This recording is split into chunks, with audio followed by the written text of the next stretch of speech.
Buenos días a todos. Gracias por acompañarnos en esta mañana. Agradezco a mis compañeros de mesa por aceptar esta invitación, a la Biblioteca Nacional de México y a la Sutro Library, que son nuestras anfitrionas e hicieron posible este encuentro. Esta presentación y este trabajo son resultados de la estancia de investigación en la Sutro Library, hospedada en San Francisco State University, en donde trabajamos con la colección Colegio de la Santa Cruz de Tlatelolco. Aprovecho la oportunidad para agradecer al personal de la Sutro Library sus atenciones y su interés en nuestro trabajo y por darnos todas las facilidades para llevarlo a cabo. Agradezco también la beca Fulbright García Robles, por la cual pudimos realizar esta investigación en San Francisco, California.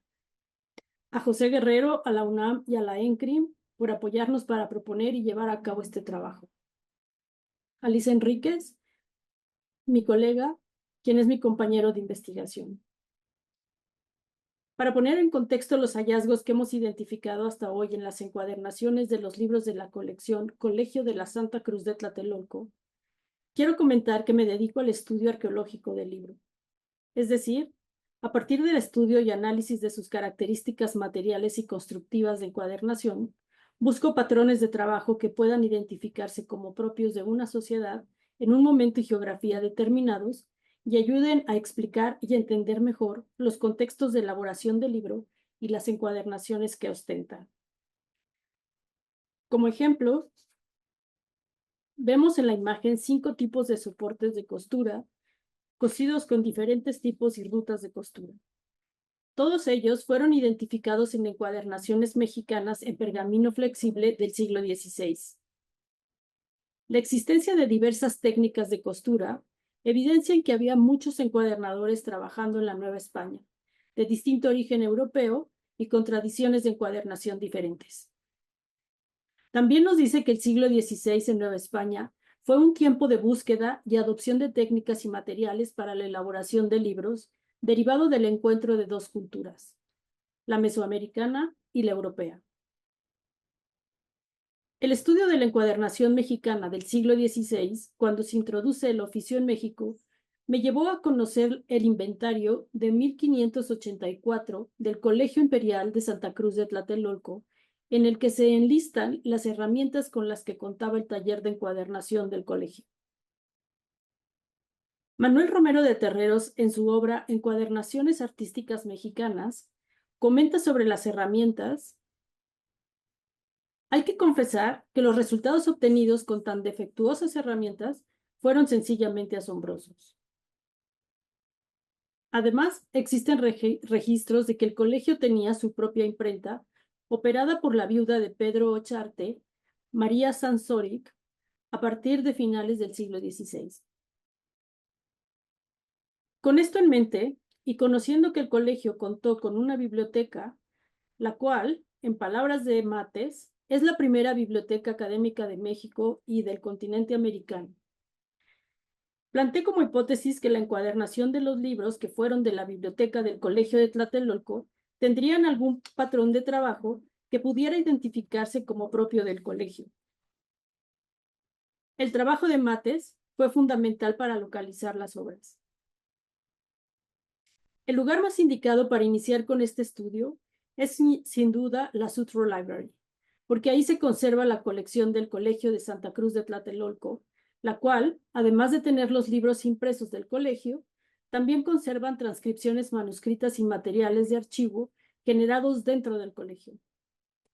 Estos objetos documentales son en sí mismos fuente de información para la historia de la encuadernación mexicana y en su contenido existen datos relevantes para la interpretación de la evidencia material identificada en las encuadernaciones. El trabajo consistió en leer la materialidad del libro, observar y analizar los elementos de la encuadernación que presentaba cada uno, identificar materiales, técnicas, reconocer patrones, determinar origen de las encuadernaciones o de sus elementos. Para el registro arqueológico del libro, se asentaron alrededor de 200 piezas de información por cada encuadernación. La ficha está dividida en 10 secciones. Cada una representa un componente de la encuadernación y se registran las particularidades de cada uno de ellos. Por ejemplo, si tienen o no marca de agua, el tipo de costura, el material, el tipo de soporte, el material de la guarda, la cubierta, etc. También hicimos un registro fotográfico de la encuadernación completa, de los elementos que se podían fotografiar y de particularidades de cada encuadernación. En los casos en que la encuadernación permitía ver los elementos que normalmente están ocultos por las guardas o la cubierta, pudimos obtener más información para el registro, tanto escrito como fotográfico. En este caso, vemos una costura sobre soportes dobles de piel a la lumbre de una manera general. Después, un acercamiento a los soportes y finalmente un detalle del material que permite observar el grano de la piel. Las fotografías hacen posible registrar detalles que después en trabajo de gabinete se pueden analizar con más tiempo y con más atención. También las fotografías registran visualmente lo que se asienta en la ficha. Esto es muy útil al momento de estudiar los datos. Por ejemplo, el canto de cabeza de este libro tiene una marca de fuego. En un acercamiento podemos ver el efecto del calor en el papel y en este caso también en las tapas, de lo que podemos obtener conclusiones sobre la relación temporal de la encuadernación con la marca de fuego. Es posible ver otras marcas más cercanas al lomo que se deben al corte con cuchillo de 2 mangos con el que refinaron el canto. El acercamiento a las marcas lo confirma. Conforme fuimos avanzando en el registro de las encuadernaciones, empezamos a identificar patrones de trabajo, sobre todo en las reparaciones, las cuales hemos podido agrupar de acuerdo con el componente de la encuadernación en la que lo encontramos.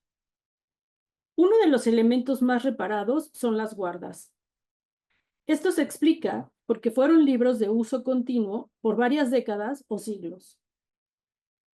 Para la reposición de guardas, en varios libros se utilizaron papeles de reuso, es decir, papeles impresos o manuscritos de descarte que se aprovecharon para las reparaciones. Llama la atención el caso de la obra de Compendio de la Vida Maravillosa del gloriosísimo Padre San Francisco de Asís, impresa en México en 1735 por Bernardo de Ogal. Este impreso ya lo había identificado antes José Guerrero, quien fue bibliotecario de la Sutro Library. Papel impreso con esta obra se identificó en más de 15 ejemplares, ya fuera como guarda o como endoce adherido a la lomera. Observado a detalle, el papel no muestra rastros de haber sido cosido, es decir, nunca formó parte de un cuerpo de libro cosido, y en algunos casos la hoja de reuso es la misma página en distintas encuadernaciones. Lo anterior plantea la pregunta de si existía una relación entre el impresor de la obra, es decir, de Ogal, y el colegio, de forma que el primero le haya donado o vendido este papel al segundo por no estar bien impreso o ser sobrante o pruebas o una cosa similar. A este tipo de papel le llamamos descarte de imprenta. El registro minucioso de los ejemplares nos llevó a plantearnos más preguntas de las que llevábamos en la libreta. Otra de ellas tiene que ver con las marcas de fuego que presentan los ejemplares. Los de mayor frecuencia son las del recuadro en el que se lee Tlatelolco, combinada con otras como la del Convento Grande de San Francisco de México o con la del Convento de Calimaya. Esto demuestra que existía relación entre los conventos de la Orden Franciscana y sus libros podían moverse entre ellos, ya fuera porque acompañaban a algún fraile o porque se solicitaban para copia o cambio.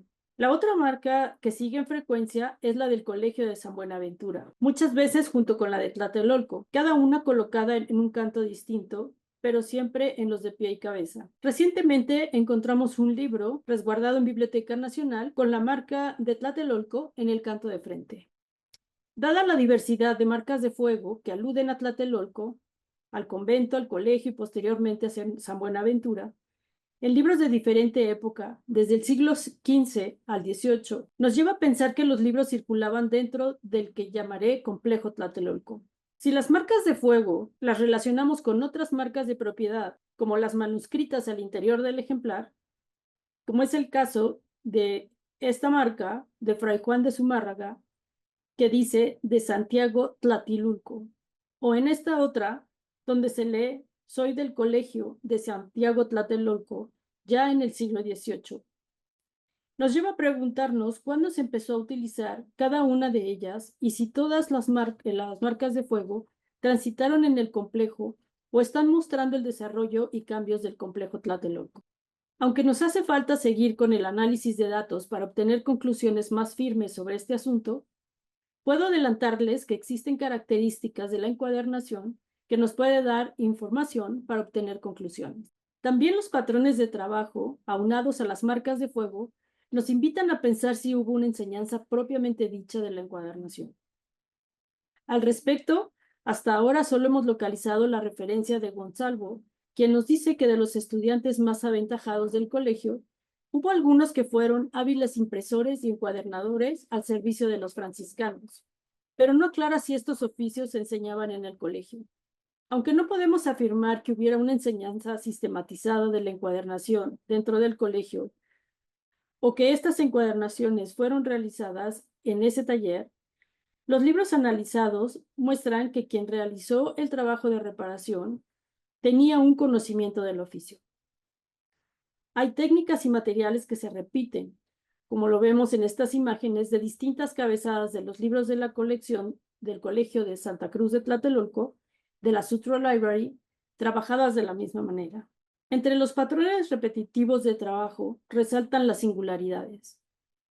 Es el caso de este libro, encuadernado en piel sobre tapas de madera.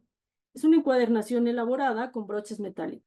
Sus características, como la costura sobre soportes dobles de cordel, hecha del último cuadernillo hacia el primero, con los rastros de haber tenido una cabezada tejida con hilo azul, las guardas construidas de un bifolio de papel con gancho doblado al exterior y un guardapolvo de pergamino de reuso cosido al primer y último cuadernillos, son típicas de los Países Bajos y Alemania del siglo XVI.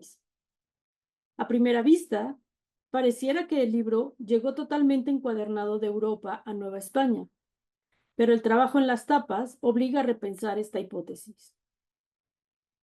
La tapa anterior está enlazada al cuerpo del libro por los dos elementos de los soportes dobles de costura. Se enlazan por el agujero de entrada, regresan por el de salida y se cortan al ras. En cambio, la tapa posterior está enlazada por un solo elemento de los soportes dobles y las prolongaciones cortadas al ras se sujetan en su lugar por un taquete de madera. Es decir, cada una de las tapas se trabajó y se enlazó de diferente forma. Una característica que sale del patrón germano es que la tranca de broche está colocada en la tapa posterior cuando normalmente se encuentran en las tapas anteriores. El material de las tapas también muestra diferencias. En ambas tapas, al parecer, la madera es la misma.